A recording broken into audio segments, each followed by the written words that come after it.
Annie Le, the Yale lab murder. Introduction. Annie Le had it all.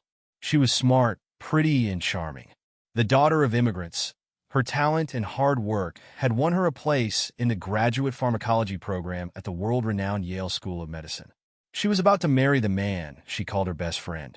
On September 8th, 2009, 5 days before the wedding was to take place, she disappeared. On the day she was scheduled to wed, New Haven police found her body stuffed inside the walls of a Yale animal laboratory where she performed her research. Cops had already cleared her fiancé, Jonathan Witkowski, as well as a professor they'd questioned because he'd suddenly canceled class on the day Lou went missing.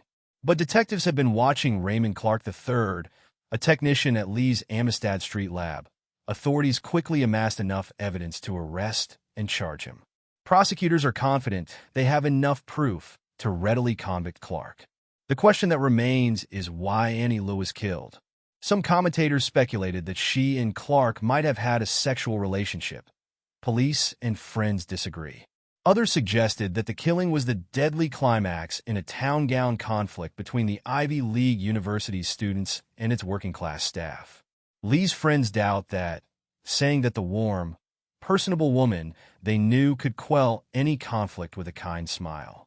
Co-workers, though, say that Clark was a control freak in the lab and that he had a bad temper. They believe that the athletic hothead may have lashed out and injured the woman who was half his size. Yale President Richard Levin blames the dark side of the human soul for the tragedy. Annie Lou. Annie Lou was born in San Jose, California in 1985 to parents who'd immigrated from Vietnam. Her aunt and uncle, Robert Lindgren and Noctuette Bowie, raised her in the tiny town of Placerville, California, some 45 minutes from Sacramento, amid the orchards and vineyards of the Sierra Nevadas foothills. While Annie was with Nguyen's, her parents separated. Her father, Hong Lou, remarried. Her mother, Vivian Van Loo, built a chain of nail salons. Lou excelled academically, especially in math and science. Her classmates at Union Mine High School in El Dorado voted her the next Einstein, and she graduated in 2003 as valedictorian. She was already pursuing an interest in medicine and using her skills to help others, volunteering in the pathology lab at Placerville's Marshall Medical Center. Her hard work and the 102 scholarship applications she completed paid off.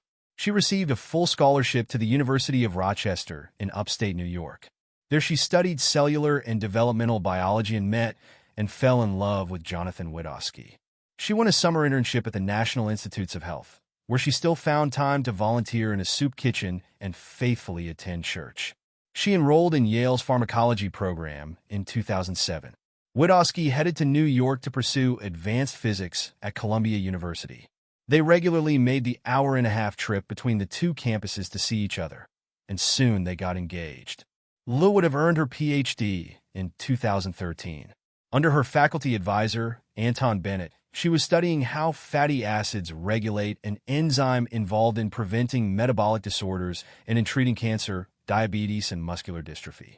Ironically, she took time out from her studies to write an article about campus safety, urging her peers to be careful and to keep in mind that Yale was located in a rough urban environment.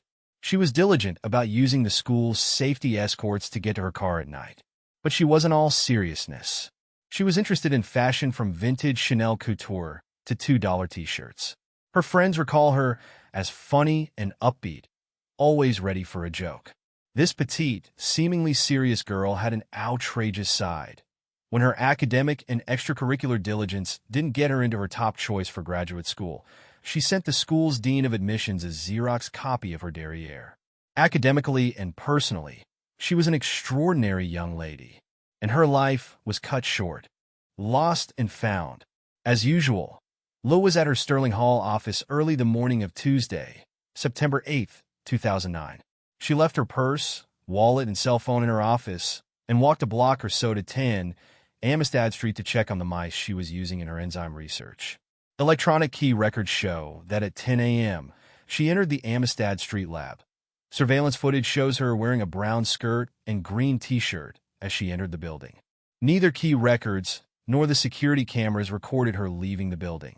Her 5 roommates expected her home that evening, and Lou wasn't one to be late or to blow off a plan. She didn't answer her cell phone. By 9 p.m., they were worried enough that they called the police.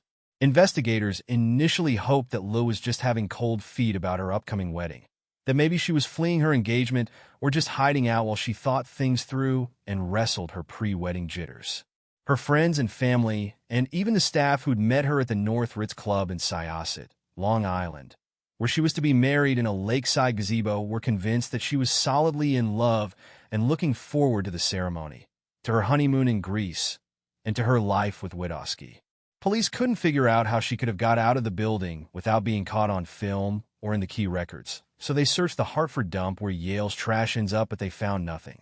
They brought blood-sniffing dogs to the lab in case she was still inside, but the dogs seemed to have been confused by the scents of the research animals. Investigators questioned a professor who happened, on the day she disappeared, to cancel a class in which Lou was enrolled. They considered her fiancé, but quickly ruled him out. It seemed unlikely that a random attacker could have wandered into the basement lab, where Lou did her animal research entry, required a key card at 2 points, and there were security guards posted outside, so police focused their investigation on the Yale community. Saturday, police found bloody clothes hidden behind a ceiling tile. They weren't the green t-shirt and brown skirt Lou had been wearing on camera footage showing her entering the building. Armed with blueprints of the building, investigators kept searching for clues, and for her. On Sunday, September 13th, the day the wedding was to have been held, a German shepherd named Max picked up Lee's scent. Max and his handler found Lee's body in a utility conduit within the lab's basement walls. A Connecticut medical examiner ruled her death due to asphyxiation caused by neck compression. She'd been strangled. Cops already had their eyes on a person of interest, Raymond Clark III. Ray Clark grew up in Branford, Connecticut, in a working-class neighborhood near the Eklund/Dana auto parts factory. His father is retired. His mother works at a Walmart. Clark didn't shine as brightly as a student as did Annie Lou, but he was in the honors program at Branford High School, where he spent his freshman and senior years. As a sophomore and junior, he attended Lyman Hall High School in nearby Wallingford. He joined Branford High's Interact Club, a high school version of the Rotary Club, focused on helping the community, and the Asian Awareness Club. He was a pitcher on the baseball team and a football quarterback. His high school girlfriend, Jessica Del Rocco, reported that Clark was controlling and even violent. She says he tried to dictate who she could hang out with, what she could wear, and how she should act. She accused him of raping her, but never pressed charges. When she dumped him, the police had to get involved. She was escorted to her car after school each day until he started seeing someone else. 6 months after he graduated from high school, Clark's sister helped him get a job where she and her husband worked, Yale's Amistad Street Lab. He was lucky to have that personal connection. In the economically depressed area that surrounds the university, such Yale jobs are coveted. It was a tempting enough opportunity that Clark lied on the application, falsely claiming that he had held a job on a farm that gave him the required prior experience with working with animals. He took his job as a washer seriously and was promoted to lab technician. It was a good job, but a high-stress one. Lab techs are responsible for the animals, mice in his case, and for enforcing the rules surrounding researchers' treatment of the animals. If anything goes wrong with the animals in Yale's labs, the lab techs get blamed and they can face disciplinary action. Clark would get blamed for a murder. The Amistad Street Lab. The Yale School of Medicine's lab technicians clean the mice cages, feed the mice, and deal with supplies. They make sure the animals are clean and not sick or dehydrated, and they euthanize animals when necessary. On top of that, they're saddled with the task of making sure that the professors and graduate students who perform research in the lab follow the rules. They have to reprimand researchers who forget to put on a gown when entering the lab, or who improperly injure an animal to get a DNA sample, for example. The academics working on prestigious research projects and the workers cleaning up after them often see themselves as occupying very different worlds. New Haven's press and citizens have said that researchers and lab techs at Yale typically aren't very friendly with each other. In the days following the murder, one source derisively referred to the suspected Clark as more or less a janitor. Another researcher haughtily declared that researchers and animal staff are as distinct and separate as students and janitors. Another graduate student bragged to the New Haven Register that she barely says hello to the animal techs. She stressed that Clark had a low-level, low-skilled, low-paying position in what she insisted was not even a real lab but just an animal room. It's common for lab techs to chastise researchers. It's their job. But some researchers thought Clark was arrogant and domineering, too rigid in his enforcement of lab rules. They called him a control freak and scoffed at the stocky, tattooed high school graduate whose only power in life was in bossing them around as they carried out important, potentially life-saving work. A team leader reported him to his supervisor for being rude. Clark seems to have had a drama-filled relationship with his girlfriend, Jennifer Hrmadka, and other lab workers. At the time of the killing, Hrmadka and Clark, recently engaged, were living in the Wharfside Commons apartments on Ferry Street in Middletown, Connecticut, about 30 miles from the Yale lab where they both worked. In 2008, Hrmadka posted a lengthy defense of her boyfriend on her blog, denying accusations that he was cheating on her with other lab employees. She used this public forum to call him gullible and say he was a poor judge of character, but she insisted he was true to her. Annie didn't tell friends about any interpersonal conflicts at the lab. Authorities say they've ruled out the possibility that Clark and Lou had a sexual relationship, or that he was stalking her. They know that Clark was angry that Lou wasn't careful enough about maintaining her mouse cages. He'd already emailed her to complain about this. Her email records seem to show that she successfully smoothed over their dispute. But investigators think something must have gone wrong between researcher Lou and technician Clark on September 8th. Unraveling a killing. Prosecutors allege that Clark, 5 feet 9 inches and 190 pounds, attacked and killed Lou, 4 feet 11 inches, 90 pounds, probably in an argument over care of the lab mice. They allege that he hit her, then strangled her. Electronic key records show that Clark was the last authorized person in the lab with Lou. These records also indicate that he's spending nearly an hour in the room after the estimated time of death, and that he then rapidly moved from room to room, including several rooms he would not normally have reason to enter. He may have been trying to figure out what to do with Lee's body, or making sure no one had heard their fight. Finally, he is alleged to have hidden the body in the utilities crawl space just off their basement lab. A surveillance camera shows that he left that day after a fire alarm went off. Investigators have speculated that he may have set off the alarm himself to make his sudden midday departure draw less attention. Clark insisted on using a unique green pen to sign in each day, and he apparently dropped this pen between the counters during the struggle with Lou. He tried to come back later with wire, fish hooks, and gum to try to get it out, but security had locked down the building, and the pen stayed there until investigators noticed it and matched it with Clark's signature in the logbook. In the days following Annie Lee's disappearance, cops and acquaintances noticed that Clark had bruises and cuts on his arms, chest, and ear, and under his eye. In his initial interview with police, Clark denied seeing Lou on the day of the murder. Detectives believed he was lying, but they were surprised that he'd try to cover that up when it was so easy to disprove. They convinced him to take a lie detector test. The polygraph response went off the charts when they asked him if he knew where Lou was. Smartly, he then asked to speak with a lawyer, thus ending what could have been an even more damning interview. On the Sunday that Lou was to have wed, but her body was found instead, Clark was playing shortstop for the Wild Hogs as they lost the Yale intramural playoffs in East Shore Park. His mother and girlfriend and a group of New Haven's undercover detectives watched him from the bleachers. He seemed relaxed if quiet detectives would later compliment him on his game. After the game, he visited relatives. Then he drove an hour northeast to the Harvest Fair that the Lions Club hosts each fall in Hebron. Connecticut detectives discreetly followed. Accused. The next day, detectives started openly tailing Clark and trying to get him to talk, which he had avoided during FBI interviews. On Tuesday, September 15th, with a warrant, investigators obtained DNA samples from Clark. Authorities released him pending results, but by now both investigators and the press were tailing him. Hecklers confronted him the night before his arrest. News of the murder seemed to surprise his teammates when reporters cornered them at that day's game.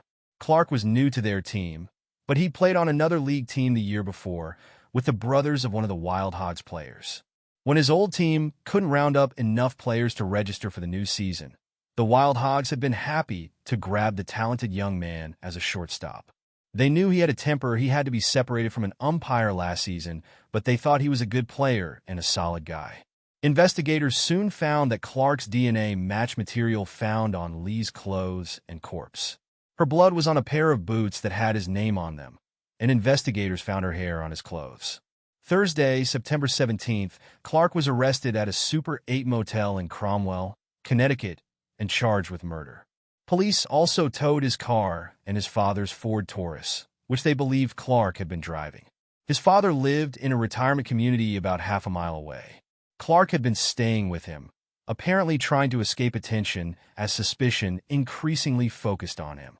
Raymond Clark is being held on $3 million bail at South Suffield's maximum security MacDowell Walker Correctional Institution. He's expected to plead not guilty at his hearing, which has been postponed until October 20th.